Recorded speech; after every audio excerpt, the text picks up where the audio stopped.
So guys, the order fill resolution. Okay, so we are reversing the position, just carrying on from the last video. Let's just review this. Have a look at this short here. Okay, so this short is entered. Okay, when this bar closed. Okay, and then it kind of goes long, right on the tip of this open. Okay, and then it goes back to short right in the tip of this open. Okay, but obviously, I mean, there's gonna be some lag. There's gonna be some lag. Okay, I mean,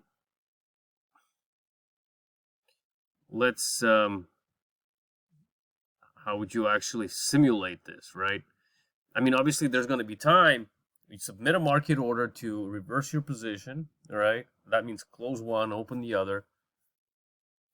There'll be some time for that next market order that's going to get you in to actually, get you in. Okay, so it's not going to be always this perfect fill, right? If you actually go ahead and execute this on replay,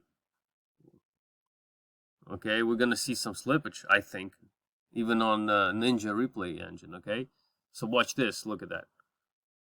So this long, look where it entered. Okay, look at where this entered short. Okay, so obviously when this bar closed, exit market long and short, okay, the prices are quite different.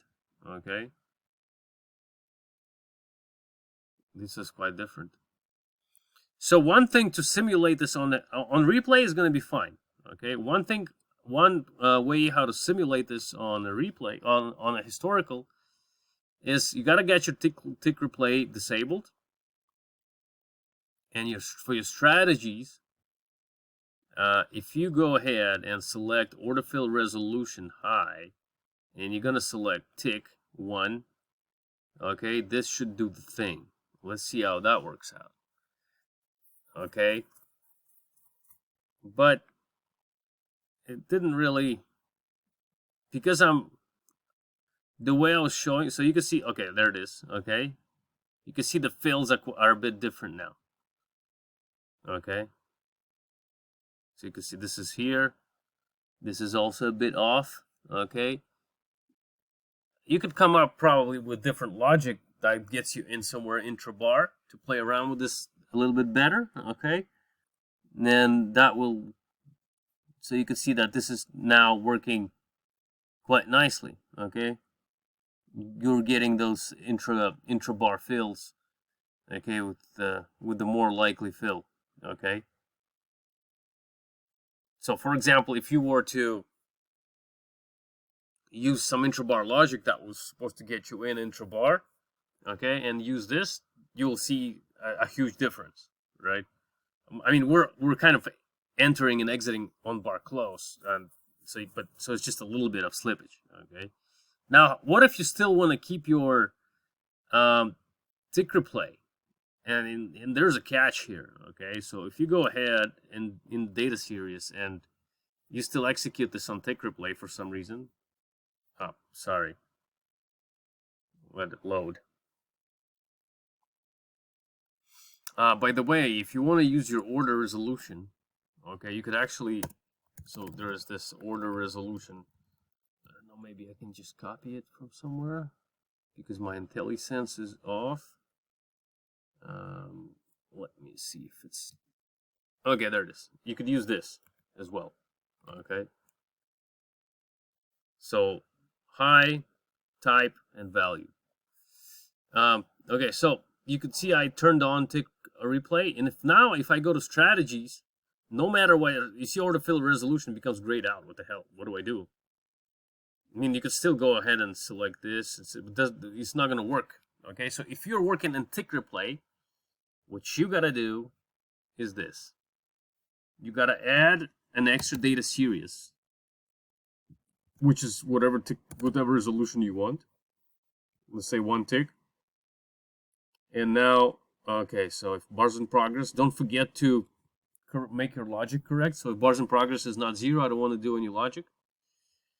And what you got to do is you got to submit your orders not to the to the time series that you're working on, which is the 5-minute time frame, but to the more granular, more high resolution time frame. So bars in progress 1 for closing position, and bars in progress 1 for opening position. So save that.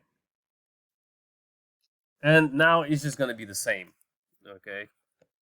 Same as that old one. As the one that I showed you. Okay. This is just a way for making this work in tick replay. Okay. So watch this. Basically, this is what it's saying right now. So high order fill resolution is only available for single series strategies. For multi-series strategies, please program directly into your strategy the more granular resolution you would like to simulate orders with. It should also say that, and don't forget to submit your orders for that time frame. I don't know why it doesn't want to get enabled. Okay, probably because I enabled the strategy before with order fill resolution on, so I have to freaking restart it. Now, this sort of stuff just creates a lot of surprises, so don't get freaked out if you get surprises. So now, standard, yeah, okay, you see it looks different. Enabled, it should be okay now. Now it's going to take time to execute, right? You can see it's how it's actually executing.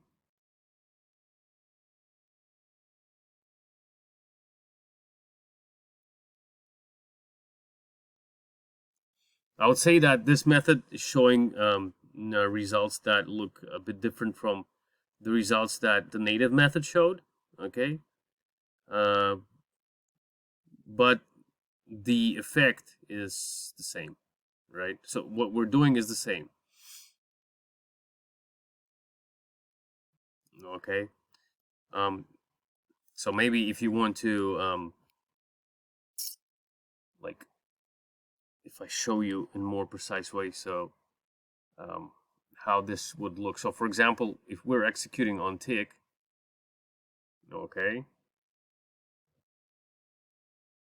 so as soon as we get a crossover, okay, we're actually entering.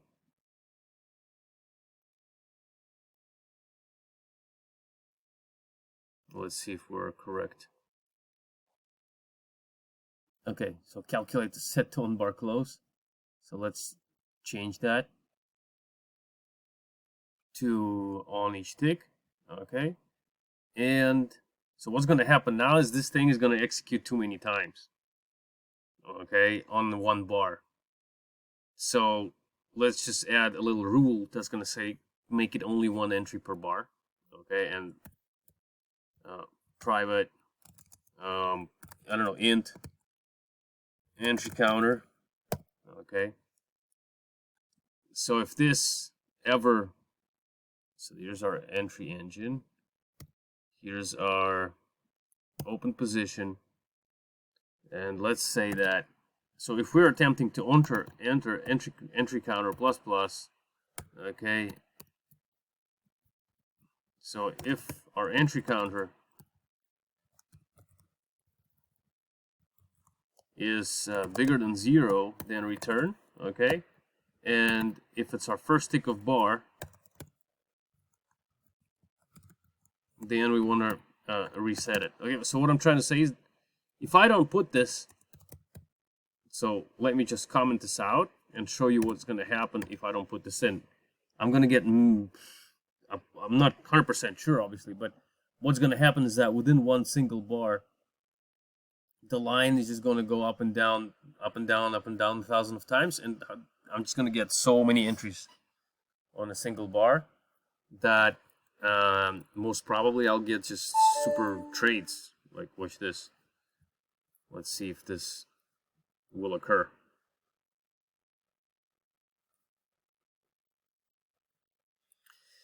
Yeah, you see the downside of this stuff is it just takes so much time to execute. Too long. Okay, there we go. It seems to be doing fine so far.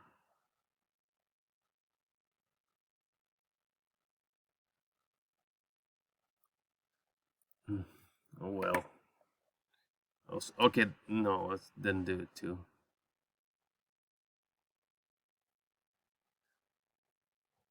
But do you see how much faster the entry is now in historical? Okay, because the crossing of these two lines actually occurred right here. If you can remember before the on bar execution, okay, it had the entry was here on this bar, which is kind of late in it. Okay, quite a lagging entry. So, and this is exactly what I was talking about. So here's it. So it goes short on this bar, but you don't see a cross.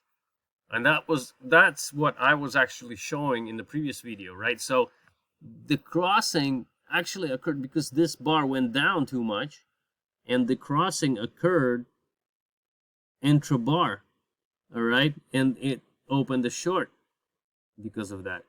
Okay, and then look, yeah, that's short. So it exit long went short.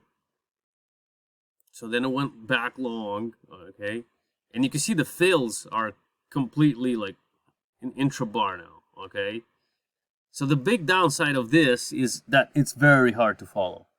Like you're not 100% sure. Oh, is it actually doing something which is correct? Okay, or is it not? Okay. So let's replay and we might get 1,000 entries on one single bar. Well, maybe we're not because the periods of the EMAs are quite spaced out.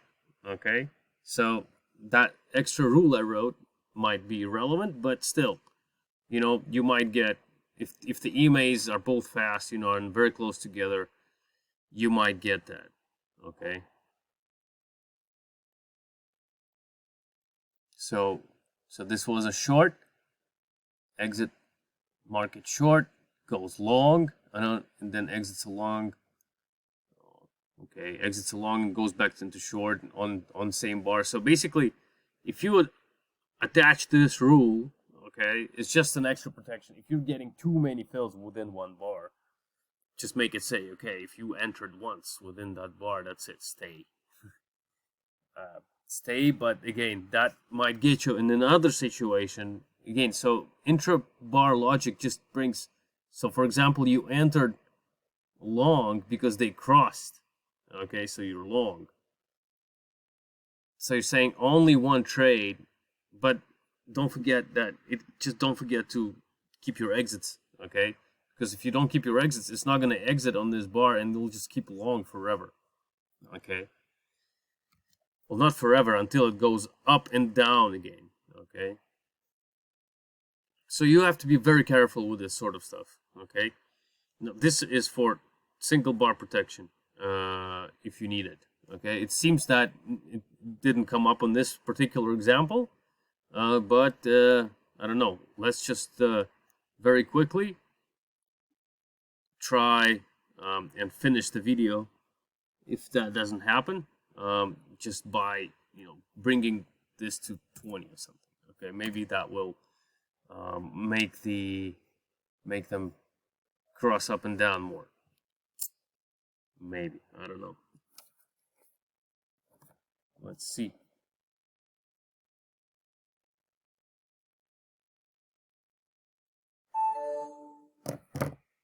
So let's see.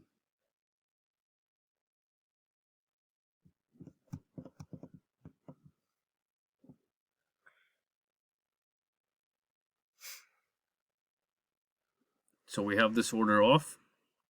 Oh, sorry, this rule.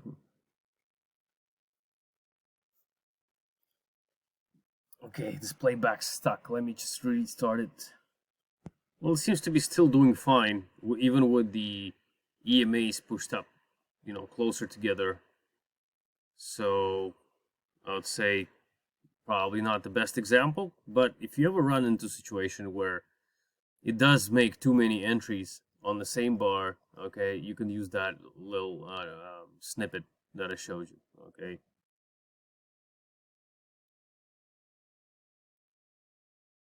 Okay, take care.